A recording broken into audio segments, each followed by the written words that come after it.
le sujet de cette vidéo est les pourcentages. D'où vient le mot pourcentage?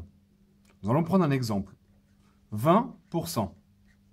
Cela signifie 20 pour 100. Ce qui signifie 20 divisé par 100, c'est-à-dire qu'un pourcentage est donc une fraction, et si on prend la calculatrice, 20 divisé par 100 nous donne 0,20. On pourra dire que 20% est le pourcentage, et que 0,20 est la valeur réelle. Nous allons essayer maintenant d'utiliser les pourcentages dans le cadre d'exemples basés sur les calculs financiers. Première question, nous allons prendre, imaginons, un prix de 19 €. Initial signifie prix de départ. Première chose, il va falloir calculer, par exemple, si on a un prix initial et qu'on reste sur ces 20%, que représente 20% de ces 19 €. Pour ce faire, on va directement multiplier 19 par 20%, c'est-à-dire pas sa valeur réelle, c'est-à-dire par 0,20. On obtient 3,80 € qui représente 20% du prix initial. Maintenant, nous allons deux cas de figure. Soit nous allons avoir une hausse, soit nous allons avoir une baisse. Prenons le cas d'une baisse. Si nous avons une remise, nous allons donc pouvoir dire que si mon prix initial était de 19 €, si j'ai une remise de 3,80 €, je vais soustraire 3,80 € à mon prix de départ. Nous obtenons 15,20 €. Pour un prix de départ de 19 € ayant subi une promotion de 20%, le prix final à payer sera de 15,20 €. Nous voyons bien ici que les 3,80 € représentent bien 20% du prix initial, et c'est bien eux que l'on soustrait au prix initial. De la même manière, dans le cadre d'une hausse, souvent une taxe, le prix final va être égal à 19 €. Dans le cadre d'une hausse, nous allons augmenter de 3,80 € et nous obtenons alors un prix final de 22,80 €. De la même manière, nous avons pris le prix initial que nous avons, dans ce cas de figure, augmenté de 3,80 €. La différence importante se situe donc entre la baisse et le taux. Si j'ai une baisse, je soustrais. Si j'ai une hausse, j'additionne. Nous allons maintenant essayer de travailler sur les coefficients multiplicateurs qui nous permettront de passer directement de 19 € à 15,20 ou de 19 € à 22,80. Ce que j'appelle, moi, la méthode rapide. Cette méthode-là étant la méthode classique. Nous allons prendre exactement les mêmes exemples. Avec un prix initial de 19 €, on va travailler sur le pourcentage de 20%, et nous allons travailler pour une baisse et pour une hausse. Tout d'abord, dans le cadre d'une baisse de 20%. Alors, je vais faire un petit schéma. Ici, nous avions dessiné en vert tout à l'heure 19 €. 19 €, c'est cette partie-là, qui représente 100% du prix de départ. On observe une baisse de 20%. Je vais donc enlever 20%. Moins 20%. Là, ici, je vais donc pouvoir avoir ici, quelle est la valeur de 100%? Je vais avoir 100 moins 20, c'est-à-dire 80%. Nous, avec ce que l'on a vu tout à l'heure, nous savons que 20% c'est 20 divisé par 100. De la même manière, 80% c'est 80 divisé par 100. La valeur de réel de 80% est 80 divisé par 100, soit 0,80.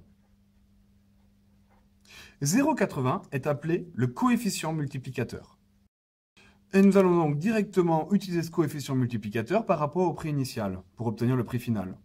Le prix final, qui représente donc 80% du prix initial, soit 19 fois le coefficient multiplicateur 0,80. Et nous obtenons 15,20 €. Nous obtenions bien exactement la même chose que tout à l'heure dans le cadre d'une baisse, sauf qu'il avait fallu au préalable calculer la valeur réelle de 20%, calculer les 20% de 19 euros, c'est-à-dire 3,80, et ensuite soustraire.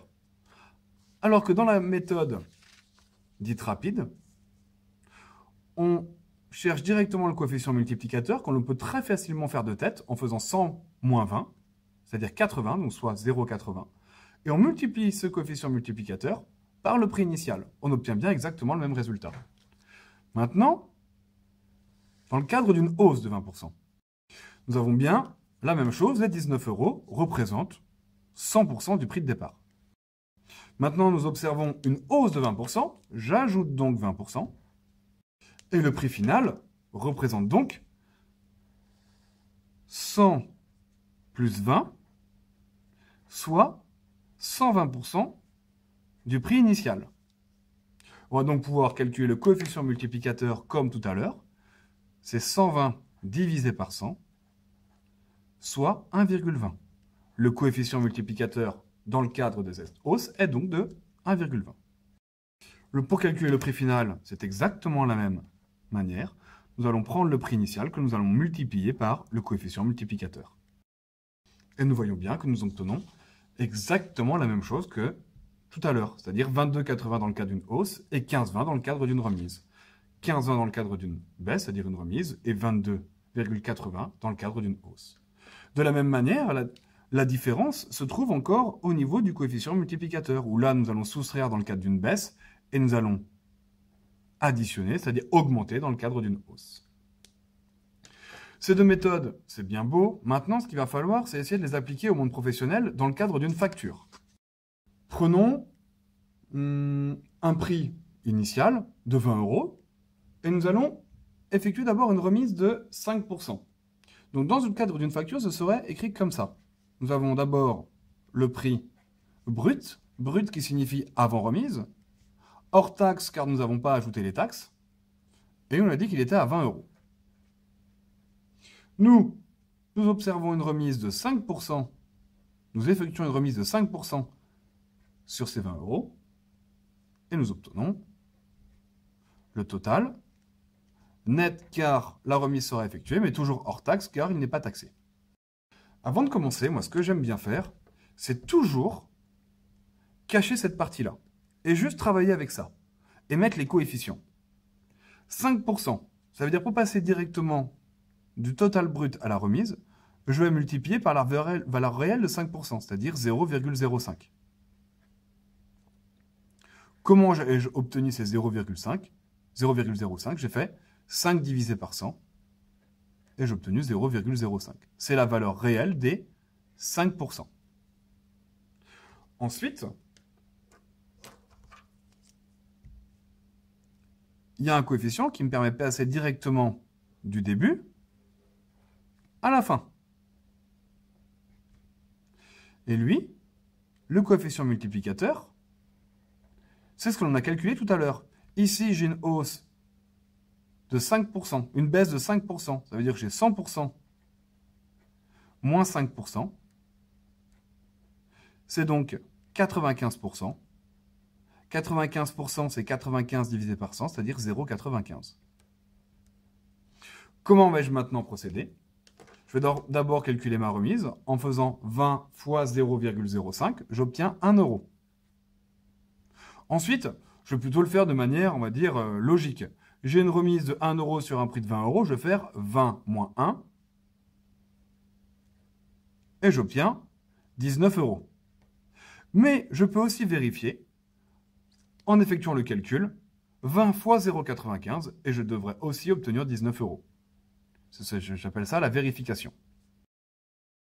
À noter aussi que la méthode avec les coefficients est beaucoup plus précise, car elle évite justement ce double calcul et donc d'avoir des imprécisions sur les centimes. Ça, c'est la partie facture sur les remises. Maintenant, imaginons, toujours la même chose, à la suite de cela, il va falloir que j'ajoute une TVA. Ajouter une TVA à 20%. Et à la fin, j'obtiendrai le total, net car la remise est effectuée, mais j'ai ajouté les taxes, donc il va être toutes taxes comprises, c'est-à-dire TTC. Je vais faire le jeu des coefficients. Tout d'abord, nous partons de 19 euros. J'ai une hausse de 20%, je vais donc multiplier par la valeur réelle de 20%, c'est-à-dire 20 divisé par 100, soit 0,20. Puis, je marquais aussi le résultat final, c'est-à-dire ici, si je voulais partir directement du total net hors taxe pour aller au TTC, c'est une hausse de 20%. Je multiplierai donc par 100% plus 20%, ce qui me permet d'obtenir un coefficient multiplicateur de 120%, qui a pour valeur réelle 1,20. Première chose, 19 fois 0,20. J'obtiens 3,80 €. Premier calcul, je ne vais pas m'embêter, je vais faire 19 plus 3,80 pour directement trouver le TTC. Car c'est une hausse, c'est une taxe, j'augmente. Et j'ai aussi, dans ce cadre-là, une autre vérification, qui est que 19 fois 1,20 me donne 22,80. Il arrivera de temps en temps sur une facture que nous ne connaissons pas le taux. Par exemple, nous allons travailler sur la remise. Imaginons que je vais avoir un total brut hors taxe de 20 €. La remise effectuée est de 2 € pour un prix final forcément de 18 €. Là, ce que je vais chercher, c'est quel est le pourcentage de la remise.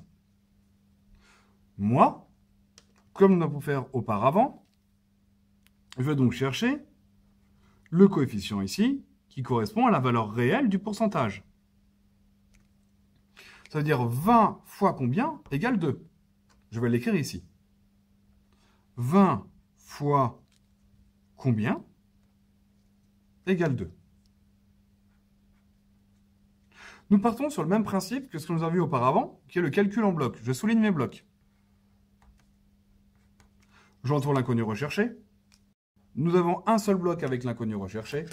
Je vais donc pouvoir casser mon bloc. Ici, nous n'avons pas besoin de protéger, dans le sens où le bloc est seul.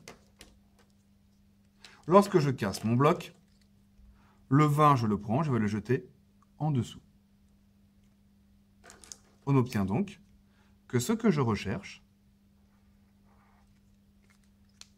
est égal à 2 divisé par 20, soit 0,10. On va donc pouvoir dire maintenant que la valeur réelle est donc de 0,10. Mais la valeur 0,10 correspond à quel pourcentage? Pour savoir, autant tout à l'heure, nous devions diviser par 100 pour trouver la valeur réelle. Là, il va falloir multiplier par 100 ici pour trouver le pourcentage. On va donc pouvoir écrire que la remise est de 0,10 fois 10, 0,10 fois 100, excusez-moi, soit 10%.